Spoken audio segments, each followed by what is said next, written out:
The Crooked Man by Arthur Conan Doyle. One summer night, a few months after my marriage, I was seated by my own hearth, smoking a last pipe and nodding over a novel, for my day's work had been an exhausting one. My wife had already gone upstairs, and the sound of the locking of the hall door some time before told me that the servants had also retired. I had risen from my seat and was knocking out the ashes of my pipe when I suddenly heard the clang of the bell. I looked at the clock. It was 11:45. This could not be a visitor at so late an hour, a patient evidently, and possibly an all-night sitting. With a wry face, I went out into the hall and opened the door.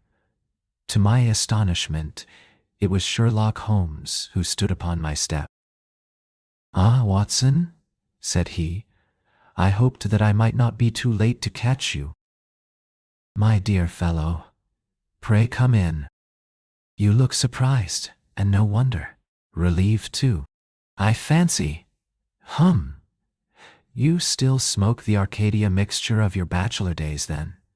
There's no mistaking that fluffy ash upon your coat. It's easy to tell that you have been accustomed to wear a uniform.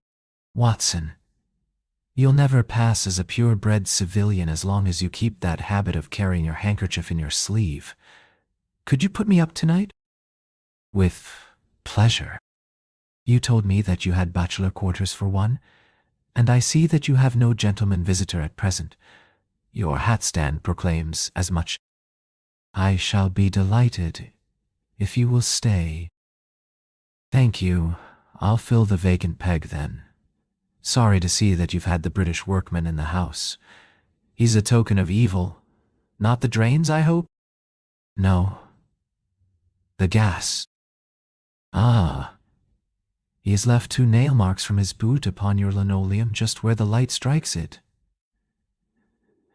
"No, thank you. I had some supper at Waterloo, but I'll smoke a pipe with you with pleasure." I handed him my pouch, and he seated himself opposite to me and smoked for some time in silence. I was well aware that nothing but business of importance would have brought him to me at such an hour, so I waited patiently until he should come round to it. "I see that you are professionally rather busy just now," said he, glancing very keenly across at me. "Yes, I've had a busy day," I answered. "It may seem very foolish in your eyes," I added, "but really I don't know how you deduced it." Holmes chuckled to himself. "I have the advantage of knowing your habits, my dear Watson," said he. "When your round is a short one, you walk, and when it is a long one, you use a hansom, as I perceive that your boots, although used, are by no means dirty. I cannot doubt that you are at present busy enough to justify the hansom." "Excellent!" I cried. "Elementary," said he. "It is one of those instances where the reasoner can produce an effect which seems remarkable to his neighbor, because the latter has missed the one little point which is the basis of the deduction. The same may be said, my dear fellow, for the effect of some of these little sketches of yours, which is entirely meretricious, depending as it does upon your retaining in your own hands some factors in the problem which are never imparted to the reader. Now, at present, I am in the position of these same readers, for I hold in this hand several threads of one of the strangest cases which ever perplexed a man's brain, and yet I lack the 1 or 2 which are needful to complete my theory. But I'll have them, Watson. I'll have them." His eyes kindled, and a slight flush sprang into his thin cheeks. For an instant the veil had lifted upon his keen,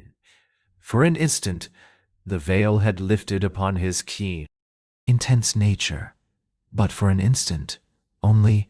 When I glanced again, his face had resumed that red Indian composure which had made so many regard him as a machine rather than a man. "The problem presents features of interest," said he. "I may even say exceptional features of interest. I have already looked into the matter, and have come, as I think, within sight of my solution. If you could accompany me in that last step, you might be of considerable service to me. I should be delighted. Could you go as far as Aldershot tomorrow? I have no doubt Jackson would take my practice. Very good. I want to start by the 11 from Waterloo. That would give me time. Then, if you are not too sleepy, I will give you a sketch of what has happened, and of what remains to be done. I was sleepy before you came. I am quite wakeful now. I will compress the story as far as may be done without omitting anything vital to the case. It is conceivable that you may even have read some account of the matter. It is the supposed murder of Colonel Barclay of the Royal Munsters at Aldershot, which I am investigating. I have heard nothing of it. It has not excited much attention yet, except locally. The facts are only 2 days old. Briefly, they are these. The Royal Munsters is, as you know, one of the most famous Irish regiments in the British Army. It did wonders both in the Crimea and the Mutiny, and has since that time distinguished itself upon every possible occasion. It was commanded up to Monday night by James Barclay, a gallant veteran, who started as a full private, was raised to commissioned rank for his bravery at the time of the Mutiny, and so lived to command the regiment in which he had once carried a musket. Colonel Barclay had married at the time when he was a sergeant, and his wife, whose maiden name was Miss Nancy Devoy, was the daughter of a former color sergeant in the same corps. There was, therefore, as can be imagined, some little social friction when the young couple, for they were still young, found themselves in their new surroundings. They appear, however, to have quickly adapted themselves, and Mistress Barclay has always, I understand, been as popular with the ladies of the regiment as her husband was with his brother officers. I may add that she was a woman of great beauty, and that even now, when she has been married for upwards of 30 years, she is still of a striking and queenly appearance. Colonel Barclay's family life appears to have been a uniformly happy one. Major Murphy, to whom I owe most of my facts, assures me that he has never heard of any misunderstanding between the pair. On the whole, he thinks that Barclay's devotion to his wife was greater than his wife's to Barclay. He was acutely uneasy if he were absent from her for a day. She, on the other hand, though devoted and faithful, was less obtrusively affectionate, but they were regarded in the regiment as the very model of a middle-aged couple. There was absolutely nothing in their mutual relations to prepare people for the tragedy which was to follow.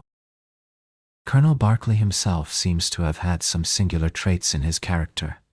He was a dashing, jovial old soldier in his usual mood, but there were occasions on which he seemed to show himself capable of considerable violence and vindictiveness. This side of his nature, however, appears never to have been turned towards his wife. Another fact, which had struck Major Murphy, and 3 out of 5 of the other officers with whom I conversed, was the singular sort of depression which came upon him at times. As the Major expressed it, the smile had often been struck from his mouth, as if by some invisible hand, when he has been joining the gaieties and chaff of the mess table. For days on end, when the mood was on him, he has been sunk in the deepest gloom. This and a certain tinge of superstition were the only unusual traits in his character which his brother officers had observed. The latter peculiarity took the form of a dislike to being left alone, though, especially after dark, this puerile feature, in a nature which was conspicuously manly, had often given rise to comment and conjecture. The 1st Battalion of the Royal Munsters, which is the old 117th, has been stationed at Aldershot for some years. The married officers live out of barracks, and the colonel has during all this time occupied a villa called Lachine, about half a mile from the North Camp. The house stands in its own grounds, but the west side of it is not more than 30 yards from the high road. A coachman and 2 maids form the staff of servants. These, with their master and mistress, were the sole occupants of Lachine, for the Barclays had no children, for the Barclays had no children, nor was it usual for them to have resident visitors. Now, for the events at Lachine between 9 and 10 on the evening of last Monday. Mistress Barclay was, it appears, a member of the Roman Catholic Church, and had interested herself very much in the establishment of the Guild of St. George, which was formed in connection with the Watt Street Chapel for the purpose of supplying the poor with cast-off clothing. A meeting of the Guild had been held that evening at 8, and Mistress Barclay had hurried over her dinner in order to be present at it. When leaving the house, she was heard by the coachman to make some commonplace remark to her husband, and to assure him that she would be back before very long. She then called for Miss Morrison, a young lady who lives in the next villa, and the two went off together to their meeting. It lasted 40 minutes, and at 9:15, Mistress Barclay returned home, having left Miss Morrison at her door as she passed. There is a room which is used as a morning room at Lachine. This faces the road and opens by a large glass folding door onto the lawn.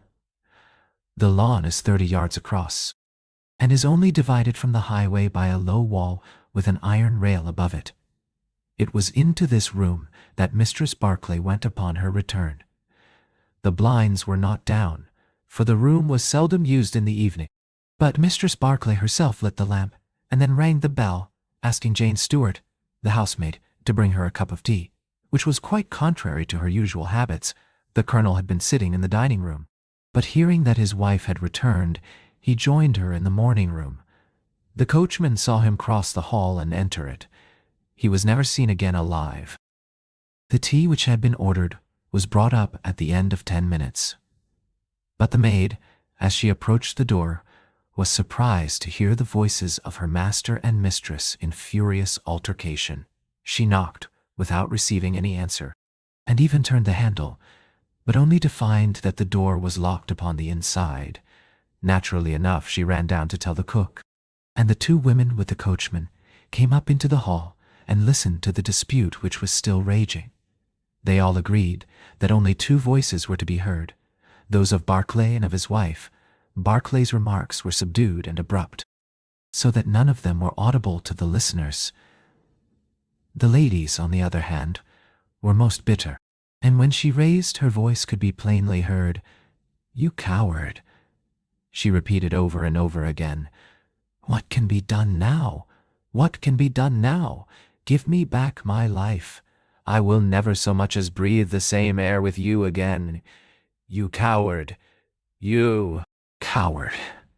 Those were scraps of her conversation, ending in a sudden dreadful cry in the man's voice, with a crash and a piercing scream from the woman. Convinced that some tragedy had occurred, the coachman rushed to the door and strove to force it, while scream after scream issued from within. He was unable, however, to make his way in, and the maids were too distracted with fear to be of any assistance to him. A sudden thought struck him, however, and he ran through the hall door and round to the lawn upon which the long French windows open. One side of the window was open, which I understand was quite usual in the summer-time, and he passed without difficulty into the room. His mistress had ceased to scream, and was stretched insensible upon a couch, while with his feet tilted over the side of an armchair, and his head upon the ground near the corner of the fender, was lying the unfortunate soldier stone dead in a pool of his own blood. Naturally, the coachman's first thought, on finding that he could do nothing for his master, was to open the door. But here an unexpected and singular difficulty presented itself. The key was not in the inner side of the door, nor could he find it anywhere in the room. He went out again, therefore, through the window, and having obtained the help of a policeman and of a medical man, he returned. The lady, against whom naturally the strongest suspicion rested, was removed to her room, still in a state of insensibility. The Colonel's body was then placed upon the sofa, and a careful examination made of the scene of the tragedy. The injury, from which the unfortunate veteran was suffering, was found to be a jagged cut, some 2 inches long at the back part of his head. which had evidently been caused by a violent blow from a blunt weapon. Nor was it difficult to guess what that weapon may have been. Upon the floor, close to the body, was lying a singular club of hard-carved wood with a bone handle. The colonel possessed a varied collection of weapons brought from the different countries in which he had fought, and it is conjectured by the police that his club was among his trophies. The servants deny having seen it before, but among the numerous curiosities in the house, it is possible that it may have been overlooked. Nothing else of importance was discovered in the room by the police, save the inexplicable fact that neither upon Mistress Barclay's person, nor upon that of the victim, nor in any part of the room was the missing key to be found. The door had eventually to be opened by a locksmith from Aldershot. That was the state of things, Watson, when upon the Tuesday morning I, at the request of Major Murphy, went down to Aldershot to supplement the efforts of the police. I think that you will acknowledge that the problem was already one of interest, but my observations soon made me realize that it was in truth much more extraordinary than would at first sight appear. Before examining the room, I cross-questioned the servants, but only succeeded in eliciting the facts which I have already stated. One other detail of interest was remembered by Jane Stewart, the housemaid. You will remember that on hearing the sound of the quarrel, she descended and returned with the other servants. On that first occasion, when she was alone, she says that the voices of her master and mistress were sunk so low that she could hear hardly anything, and judged by their tones rather than their words that they had fallen out. On my pressing her, however, she remembered that she heard the word David uttered twice by the lady. The point is of the utmost importance as guiding us towards the reason of the sudden quarrel. The colonel's name, you remember, was James. There was one thing in the case which had made the deepest impression, both upon the servants and the police. This was the contortion of the colonel's face. It had set, according to their account, into the most dreadful expression of fear and horror, which a human countenance is capable of assuming. More than one person fainted at the mere sight of him. So terrible was the effect, it was quite certain that he had foreseen his fate, and that it had caused him the utmost horror. This, of course, fitted in well enough with the police theory. If the colonel could have seen his wife making a murderous attack upon him, nor was the fact of the wound being on the back of his head a fatal objection to this, as he might have turned to avoid the blow. No information could be got from the lady herself, who was temporarily insane from an acute attack of brain fever. From the police I learned that Miss Morrison, who you remember went out that evening with Mistress Barclay, denied having any knowledge of what it was which had caused the ill humor in which her companion had returned. Having gathered these facts, Watson, I smoked several pipes over them, trying to separate those which were crucial from others which were merely incidental. There could be no question that the most distinctive and suggestive point in the case was the singular disappearance of the door key. A most careful search had failed to discover it in the room. Therefore it must have been taken from it, but neither the colonel nor the colonel's wife could have taken it. That was perfectly clear. Therefore a third person must have entered the room, and that third person must have entered the room, could only have come in through the window. It seemed to me that a careful examination of the room and the lawn might possibly reveal some traces of this mysterious individual. You know my methods, Watson. There was not one of them which I did not apply to the inquiry, and it ended by my discovering traces, but very different ones from those which I had expected. There had been a man in the room, and he had crossed the lawn coming from the road. I was able to obtain 5 very clear impressions of his footmarks, one in the roadway itself, at the point where he had climbed the low wall, 2 on the lawn, and 2 very faint ones upon the stained boards near the window where he had entered. He had apparently rushed across the lawn, for his toe marks were much deeper than his heels. But it was not the man who surprised me. It was his companion. His companion Holmes pulled a large sheet of tissue paper out of his pocket and carefully unfolded it upon his knee. "What do you make of that?" he asked. The paper was covered with the tracings of the footmarks of some small animal. It had 5 well-marked footpads, an indication of long nails, and the whole print might be nearly as large as a dessert spoon. "It's a dog," said I.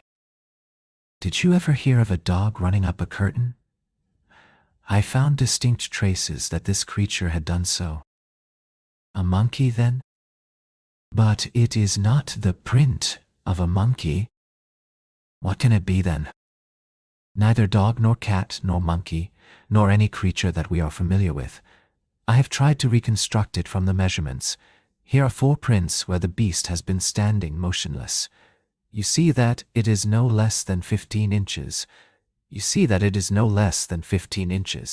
From forefoot to hind. Add to that the length of neck and head, and you get a creature not much less than 2 feet long. Probably more if there is any tail. But now observe this other measurement. The animal has been moving, and we have the length of its stride. In each case it is only about 3 inches. You have an indication, you see, of a long body with very short legs attached to it. It has not been considerate enough to leave any of its hair behind it, but its general shape must be what I have indicated, and it can run up a curtain, and it is carnivorous." "How do you deduce that?" "Because it ran up the curtain. A canary's cage was hanging in the window, and its aim seems to have been to get at the bird." "Then what was the beast?" If I could give it a name, it might go a long way towards solving the case. On the whole, it was probably some creature of the weasel and stoat tribe. And yet, it is larger than any of these that I have seen. But what had it to do with the crime?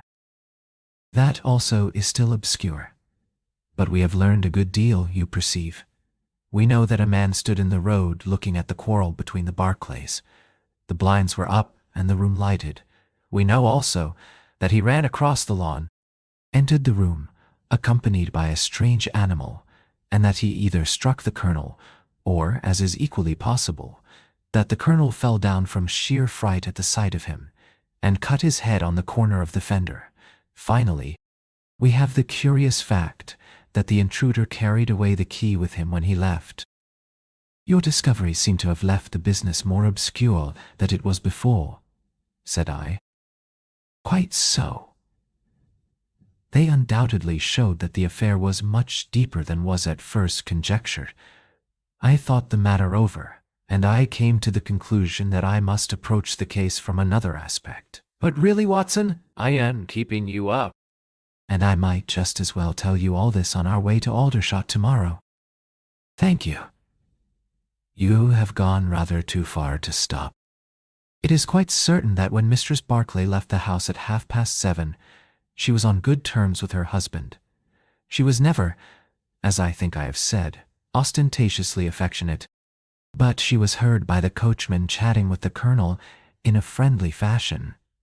Now, it was equally certain that, immediately on her return, she had gone to the room in which she was least likely to see her husband, had flown to tea as an agitated woman will, and finally, on his coming in to her, had broken into violent recriminations. Therefore something had occurred between 7:30 and 9 o'clock, which had completely altered her feelings towards him. But Miss Morrison had been with her during the whole of that hour and a half. It was absolutely certain, therefore, in spite of her denial, that she must know something of the matter. My first conjecture was that possibly there had been some passages between this young lady and the old soldier, which the former had now confessed to the wife. That would account for the angry return, and also for the girl's denial that anything had occurred. Nor would it be entirely incompatible with most of the words overhead. But there was the reference to David, and there was the known affection of the Colonel for his wife.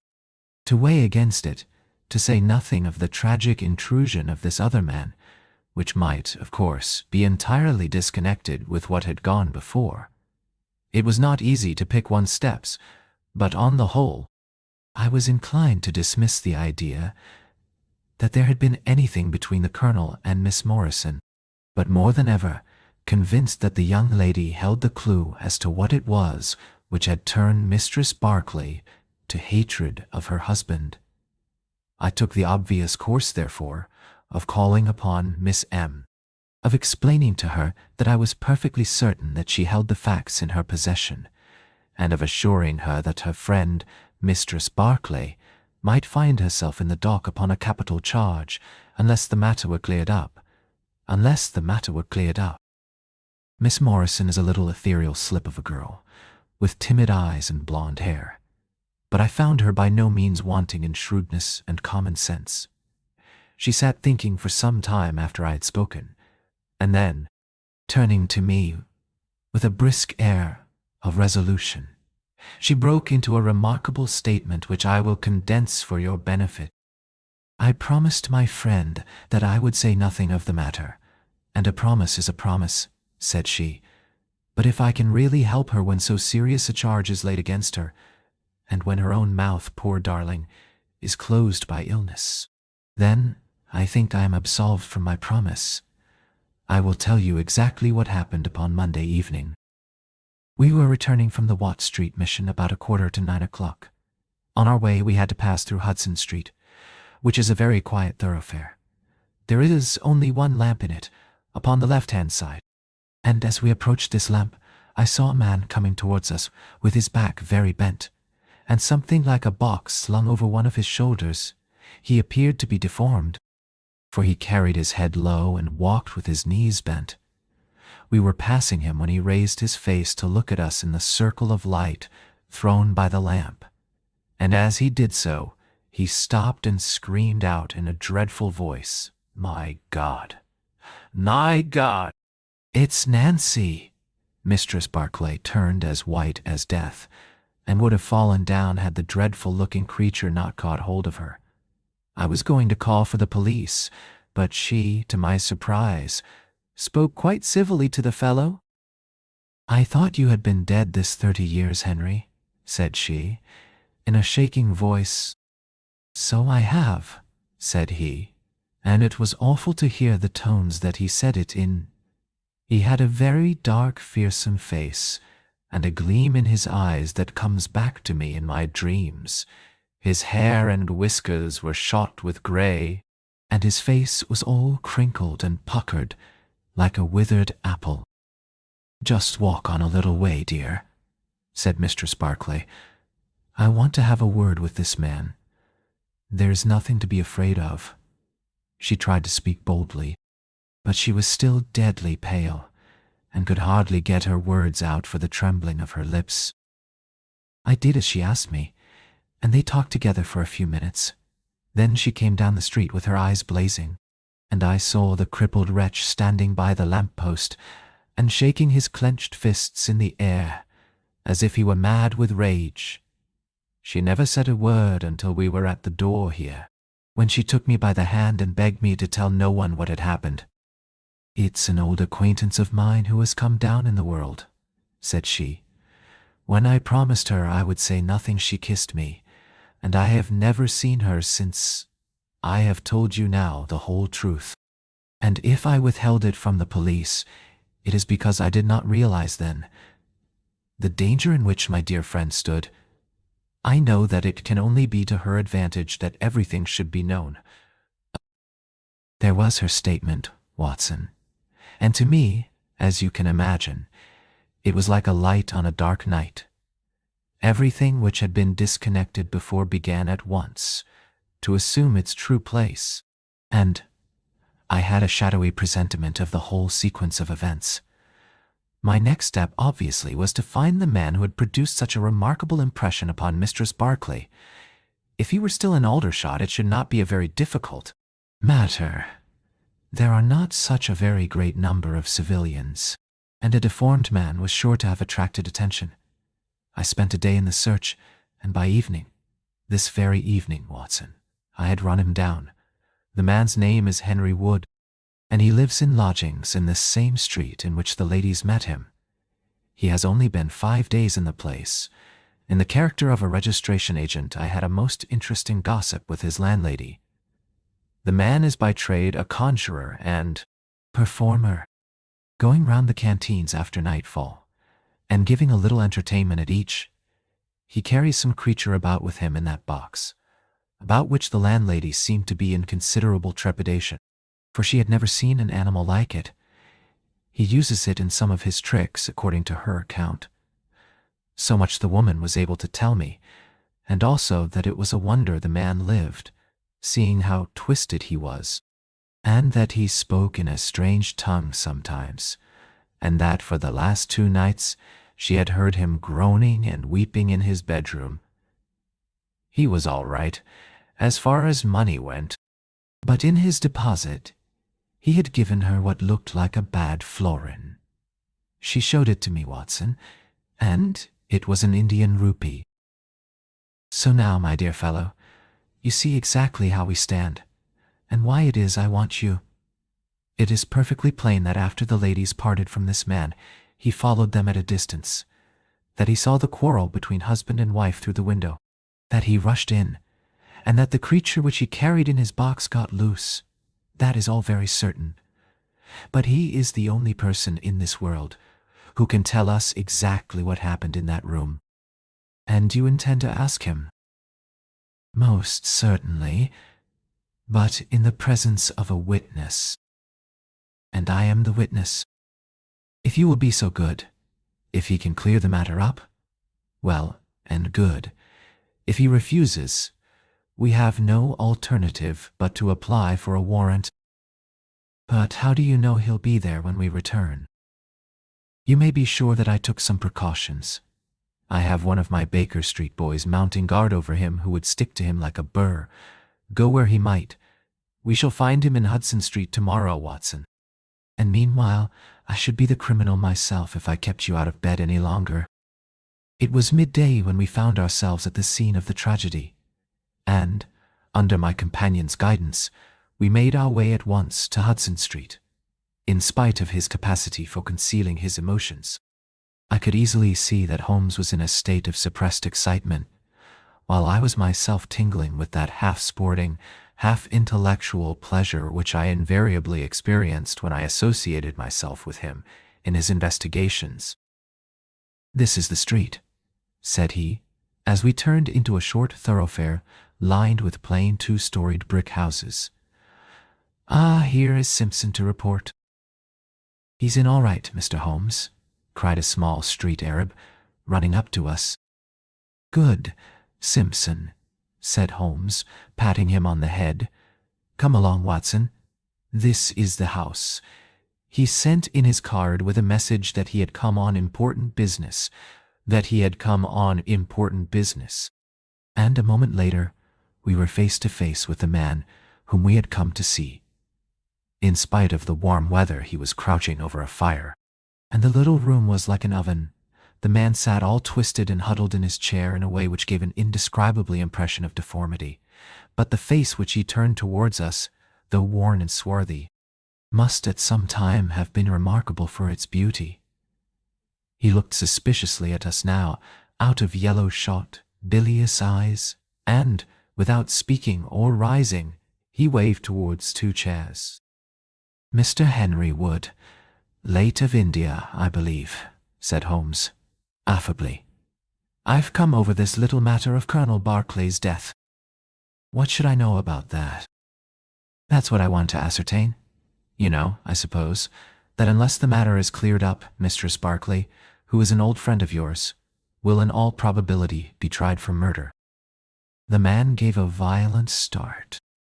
"I don't know who you are," he cried, "nor how you come to know what you do know, but will you swear that this is true, that you tell me?" "Why, they are only waiting for her to come to her senses to arrest her." "My God, are you in the police yourself?" "No." "What business is it of yours, then?" "It's every man's business to see justice done." "You can take my word that she is innocent." Then you are guilty. No, I am not. Who killed Colonel James Barclay, then? It was a just providence that killed him. But, mind you this, that if I had knocked his brains out, as it was in my heart to do, he would have had no more than his due from my hands. If his own guilty conscience had not struck him down, it is likely enough that I might have had his blood upon my soul. You want me to tell the story? Well, I don't know why I shouldn't, for there's no cause for me to be ashamed of it. It was in this way, sir. You see me now with my back like a camel, and my ribs all awry, but there was a time when Corporal Henry Wood was the smartest man in the 117th Foot. We were in India then, in cantonments, at a place we'll call Bertie. Barclay, who died the other day, was sergeant in the same company as myself, and the belle of the regiment, aye, and the finest girl that ever had the breath of life between her lips, was Nancy Devoy, the daughter of the colour sergeant. There were two men that loved her, and one that she loved, and you'll smile when you look at this poor thing huddled before the fire, and hear me say that it was for my good looks that she loved me. Well, though I had her heart, her father was set upon her marrying Barclay.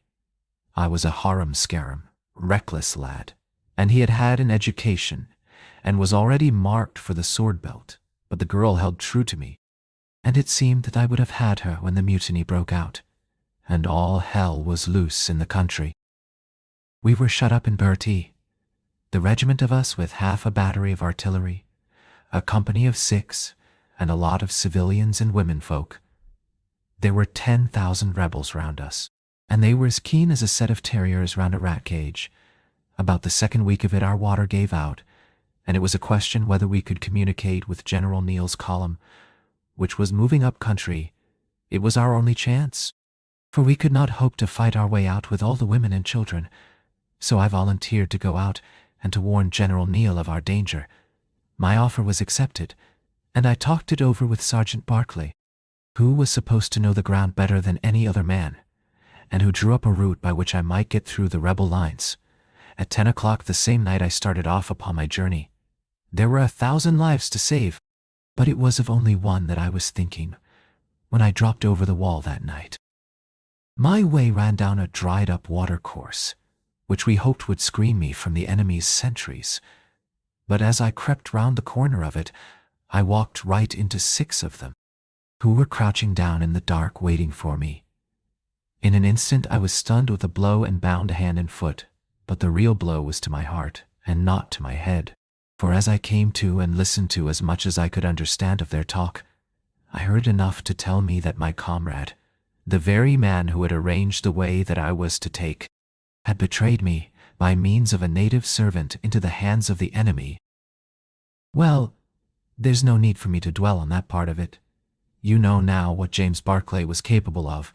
Bertie was relieved by Neal next day, but the rebels took me away with them in their retreat, and it was many a long year before ever I saw a white face again. I was tortured and tried to get away, and was captured and tortured again.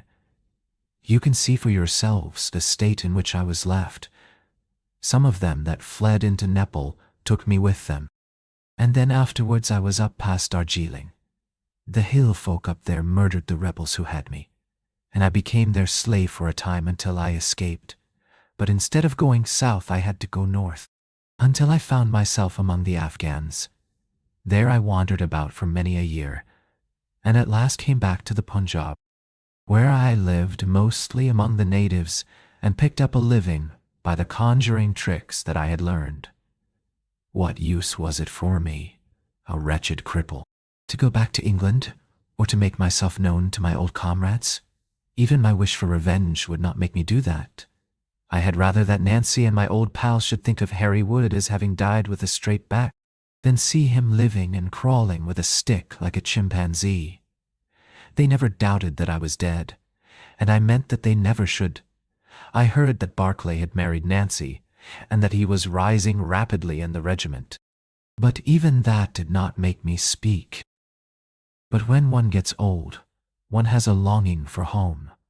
For years, I've been dreaming of the bright green fields and the hedges of England. At last I determined to see them before I died. I saved enough to bring me across, and then I came here where the soldiers are, for I know their ways and how to amuse them, and so earn enough to keep me." "Your narrative is most interesting," said Sherlock Holmes. "I have already heard of your meeting with Mistress Barclay and your mutual recognition. You then, as I understand, followed her home and saw through the window an altercation between her husband and her, in which she doubtless cast his conduct to you in his teeth. Your own feelings overcame you, and you ran across the lawn and broke in upon them." "I did, sir, and at the sight of me, he looked as I have never seen a man look before, and over he went with his head on the fender, but he was dead before he fell. I read death on his face as plain as I can read that text over the fire. The bare sight of me was like a bullet through his guilty heart." "And then?" "Then Nancy fainted, and I caught up the key of the door from her hand, intending to unlock it and get help. But as I was doing it, it seemed to me better to leave it alone and get away, for the thing might look black against me, and anyway my secret would be out if I were taken. In my haste, I thrust the key into my pocket and dropped my stick while I was chasing Teddy, who had run up the curtain when I got him into his box, from which he had slipped. I was off as fast as I could run." "Who's Teddy?" asked Holmes. The man leaned over and pulled up the front of a kind of hutch in the corner.